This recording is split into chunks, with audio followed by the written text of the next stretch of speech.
যারা যোগ্য, যারা যোগ্যতার নিক্তিতে উতরে চাকরি পেয়েছেন তাদের চাকরি যাতে বহাল থাকে, অর্থাৎ সেগ্রিগেশনটা যেন করা হয়, এই দাবিতে রাস্তায় নামলেন 2016 এসএলএসটি শিক্ষক শিক্ষিকারা। তাদের কালীঘাট অভিযান ঘিরে ধুমধুমার কাণ্ড বাঁধল ময়দান এবং ধর্মতলা চত্বরে।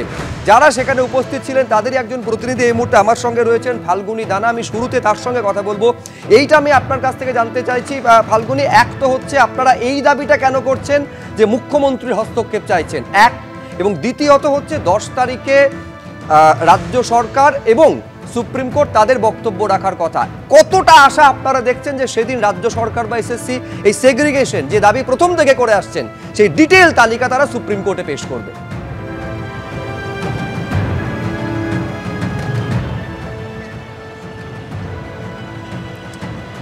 আচ্ছা, আপনার প্রথম প্রশ্নের উত্তরে বলি, আমরা হচ্ছে সরকারি কর্মচারী এবং আমরা মমতা দিদি সরকারের, আমরা হলাম সরকারি কর্মচারী, মমতা দিদি সরকারের অধীনস্থ। আজকে আমরা গত 10 মাস ধরে আমরা একটা বিপদের মধ্যে অবস্থান করছি। আমরা আশা করেছিলাম যে আমাদের মাননীয় মুখ্যমন্ত্রী আমাদের কাছে আসবেন, আমাদের দুঃখ যন্ত্রণা ব্যথার কথা শুনবেন, কিন্তু উনি আসেননি। আমরা নিরপরাধ শিক্ষক, আমাদের কোনো দোষ নেই। সেই জায়গা থেকে আমরা যখন উনি এলেন না, আমরা ওয়াই চ্যানেলে 40 দিনের উপর শীতের রাত্রিতে খোলা আকাশের নিচে বসে আছি আমাদের শিশুদেরকে রাস্তায় নিয়ে। উনি যখন এইসব দেখে ওনার দরদি মন আমাদের কাছে এলো না, আমরা নিজেরা ঠিক করলাম ওনার কাছে যাব শান্তিপূর্ণভাবে, আমাদের কিছু আবেদন নিয়ে। কারণ 10ই ফেব্রুয়ারি হচ্ছে আমাদের মরণ বাঁচনের আমাদের হিয়ারিং শুরু হচ্ছে।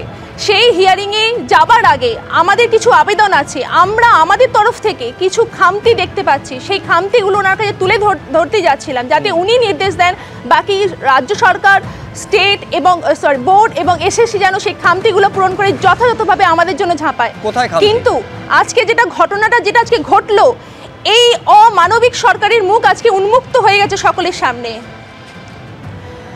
খামতি হচ্ছে হাইকোর্টেতে কতগুলি কারণের জন্য প্যানেলটাকে বাতিল করা। তার মধ্যে একটি কারণ ছিল যে non cooperation from board and state. যদিও সেই খামতির কিছুটা পূরণ হয়েছে, কিন্তু এখনও পুরোটা খামতি কিন্তু পূরণ হয়নি। আমরা ক্লাইম্যাক্স পর্যায়ে পৌঁছে গেছি। সেই সামান্য বিষয়টুকু যদি পূরণ করে দেওয়া হয়, আজকে এতগুলো যোগ্য শিক্ষক শিক্ষিকা এবং শিক্ষাকর্মীরা তাদের জীবন ফিরে পায়, আমাদের রুজি রুটি বেঁচে যায়, আমাদের আর্টিকেল 21-এ আমাদের যে স্বার্থের কথা বলে সেটা সংরক্ষিত হয়। কিন্তু সেইটুকু অ্যাক্টিভনেস আমরা না বোর্ডের থেকে দেখতে পাচ্ছি, না এসএসসি থেকে দেখতে পাচ্ছি। এনারা কবে অ্যাক্টিভ হবেন? আর মাত্র একটা কি দুটো হিয়ারিং পড়ে আছে, আমরা মৃত্যু মুখে পড়ে আছি। তাই আমরা চেয়েছিলাম যে মুখ্যমন্ত্রীর কাছে আমরা আবেদন জানাবো। আমরা ওনার দরদি মনের কথা জানি, উনি শুনবেন এবং উনি যথাযথ নির্দেশ দেবেন এবং সকলে সেইভাবে অ্যাক্টিভ হয়ে তাদের উকিলদের মাধ্যমে এবং যথাযথ বক্তব্য এবং সক্রিয়ভাবে সেই বক্তব্য যেন সিজিআইয়ের সামনে উপস্থাপনা করা হয়। কোনো তথ্য যেন ফাঁক না থাকে।